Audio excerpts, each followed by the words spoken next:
In this video, we will learn about variables. So in the previous video, I have explained you about data types, various data types supported by Java. Java allows us to use various types of data in our program.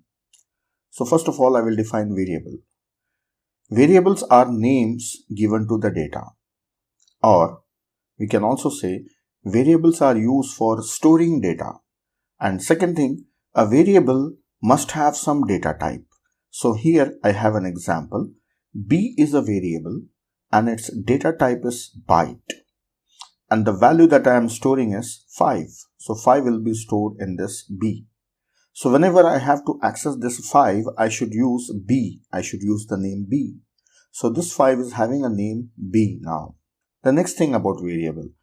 Can I change the value of this variable? Yes, during execution of a program, you can change the value of a variable. You can keep some another data, another value inside this variable B. Then one more important thing. So when you want to use variable like B, it must be declared first. So this statement, the way it is written, byte B, right? Byte B. I will write it once again. So this statement is called as declaration. So variable must be declared. Now only B is declared, there is no value, it will have some default value 0. And if I want to store the value, then I will say byte B assign 5, then this is called as initialization of a variable.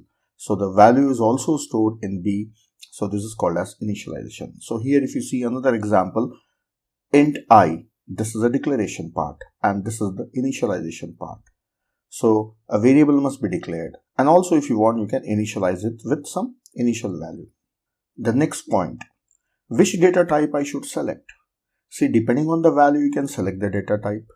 We have already seen what is the range of values allowed in each data type. If you have a smaller value, go for byte.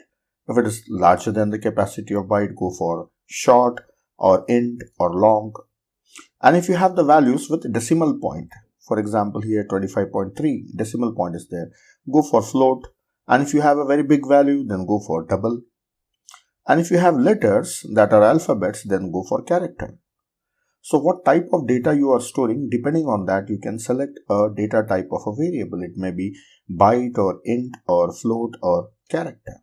Now, one last important thing about a variable is that whenever we declare a variable in our program, we say that a memory will be allocated for that variable where this data will be stored. For example, when I say byte, B assign 5, so this variable name is B, and the value 5 is stored in this one.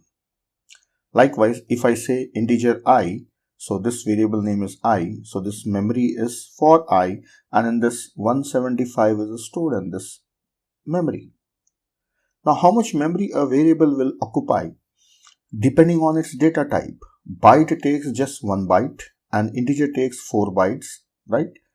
And float also takes 4 bytes, character takes 2 bytes. We have already seen these things. So that's how, depending on the data type, a variable will occupy the memory.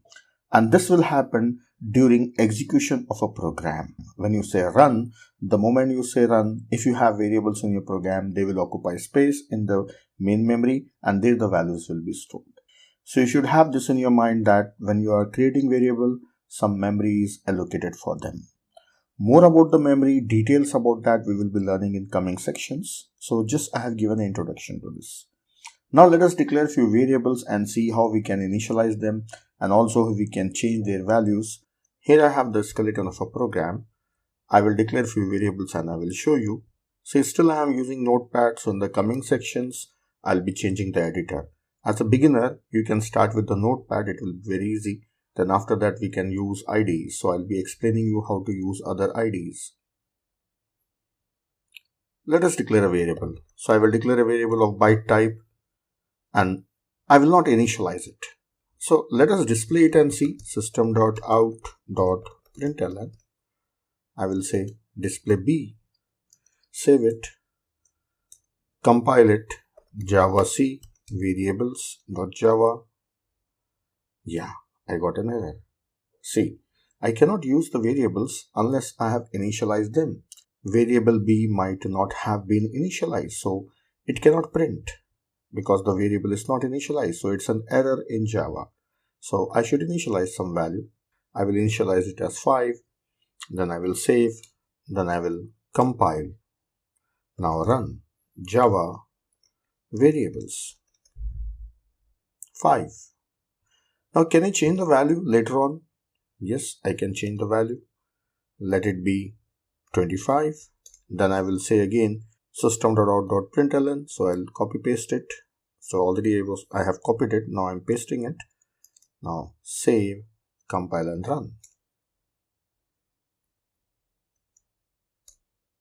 Yes, it is changing. So you can declare a variable and store a value and initialize a variable before using it. And then later on, if you want, you can change the value in that variable. Now I will show you one more interesting thing. First of all, I will remove this one. Here, B is declared. To this, I will initialize value 130. And then afterwards, I am printing it here. Let us see what happens. Will it print or not? Save, compile. Oh, I got an error. Error says that incompatible types.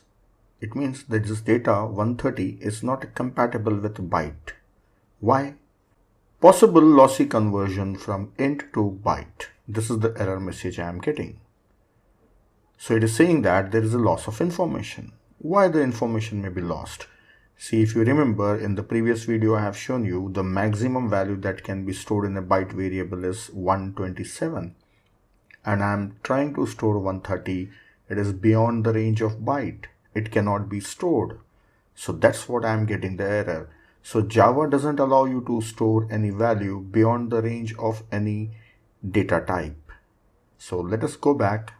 Here I will change the value to 127. That is the largest number that I can store. Save it and compile and run. Yes, it is perfect. So up to 127 it is allowing. Even if I take 128, it will not allow me to store that value. So it's an error. So that's it. From this we can understand that whatever the value that you are going to store, depending on that, you have to select the data type.